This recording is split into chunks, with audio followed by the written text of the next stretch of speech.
ഏതൊരു സാഹചര്യത്തിലും ക്രൂരമായും മൃഗീയമായും വേട്ടയാടുന്നു. അത്തരമൊരു നേർക്കാഴ്ചയിലേക്ക്. അമ്മ അമ്മ എനിക്ക് ഇഞ്ചക്ഷൻ വേണ്ട അമ്മ, എനിക്ക് പേടിയാവുന്നു അമ്മ. നമുക്ക് ഡോക്ടറിന്റെ അടുത്ത് പോവണ്ട അമ്മ, വീട്ടിലേക്ക് പോവാം അമ്മ, എനിക്ക് പേടിയാവുന്നമ്മ. എന്തിനാ എന്റെ മോള് പേടിക്കുന്നേ? അമ്മ ഇല്ലേ മോളുടെ കൂടെ? ഡോക്ടർ ആന്റി പാവമാ മോളെ. Twinkle twinkle little star. അതെന്റെ സ്കൂളിലെ പാട്ടാ. എനക്ക് ഒരുപാട് പാട്ടറിയാലോ. മോളെ മോളിങ്ങ വന്നേ. ഡോക്ടർ ആന്റി ഒരു പാട്ട് പാടിത്തരട്ടെ മോക്ക്? ഡോക്ടർ ആന്റിക്ക് ഒത്തിരി കഥകൾ അറിയാം. ഒരു കഥ പറഞ്ഞു തരട്ടെ മോക്ക്? ഒരിടത്തൊരിടത്തൊരിടത്തൊരിടത്തൊരു കട്ടുറുമ്പ് വന്ന് കടിച്ചേ. മോക്ക് വേദനിച്ചോ? ഇല്ല ഡോക്ടർ ആന്റി. അമ്മ അമ്മ വലുതാവുമ്പോൾ എനക്കും ഡോക്ടർ ആവണം, ഡോക്ടർ ആന്റിയെ പോലൊരു ഡോക്ടർ. എന്നിട്ട് ഞാൻ എല്ലാരെയും സഹായിക്കും. ഉറപ്പാ, ഉറപ്പ്. അങ്ങനെ വർഷങ്ങൾക്കു ശേഷം അവൾ പഠിച്ചു വളർന്ന് നന്ദനാദാസിൽ നിന്ന് ഡോക്ടർ നന്ദനാദാസിലേക്കുള്ള യാത്ര ആരംഭിച്ചു കഴിഞ്ഞു. നോക്കിയേ, നമ്മുടെ മോളുടെ ബോർഡ്, ഡോക്ടർ നന്ദനാദാസ്. ഇതൊരു സർപ്രൈസ് ആക്കി വെച്ചേക്കാം. അവള് വന്നിത് കാണുമ്പോൾ ഒത്തിരി സന്തോഷിക്കും.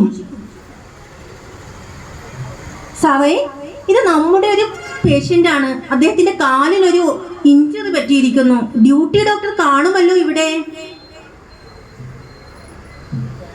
ഇത് അത്ര വലിയ മുറിവൊന്നുമല്ല. ഒന്ന് ഡ്രസ് ചെയ്താൽ ശരിയാവും.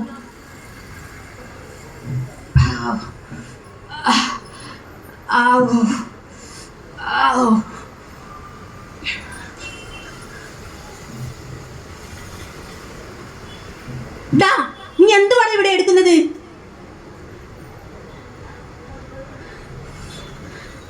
മിണ്ടിപ്പോകരുത്.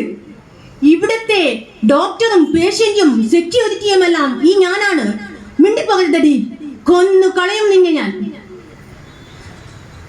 അയ്യോ, എന്നെ ഒന്ന് ചെയ്യരുതേ പ്ലീസ്. ഞാൻ അങ്ങയുടെ കാല് പിടിക്കാം. എന്നെ ഒന്ന് ചെയ്യരുതേ.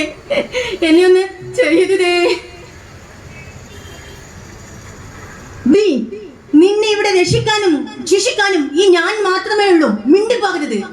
ഈ ഒരു നിമിഷത്തിന് വേണ്ടിയാണ് ഞാൻ നിന്നെ കാത്തിരിക്കുന്നത്.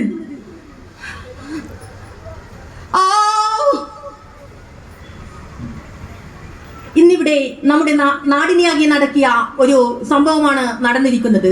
യുവ ഡോക്ടറെ പേഷ്യൻ കുത്തിക്കൊലപ്പെടുത്തി എന്നുള്ളതാണ് ഇപ്പോൾ വന്നിരിക്കുന്ന റിപ്പോർട്ട്.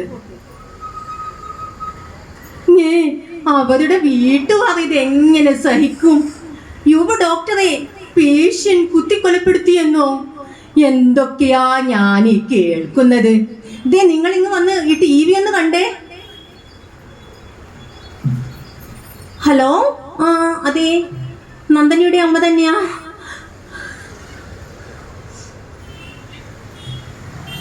ഹലോ,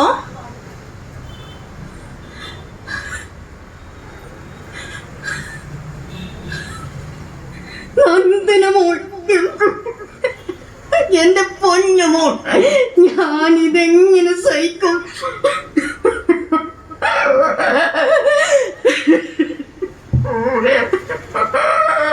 മോളെ നന്ദന, നീ ഒന്ന് കണ്ണു തുറക്കേ.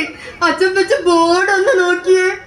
നന്ദനക്കുട്ടി, ഞങ്ങളുടെ അമ്മ ഇതെങ്ങനെ സഹിക്കും? ഞങ്ങളുടെ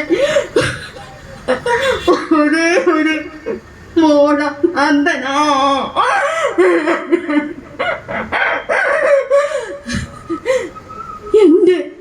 എന്റെ മോളുടെ വിധി ഇനി ഒരു കുഞ്ഞുങ്ങൾക്കും വരരുതേ. നന്ദനക്കുട്ടി, അമ്മയുടെ നന്ദനക്കുട്ടി, നീ ഒന്ന് കണ്ണു തുറക്ക് തന്നടാ.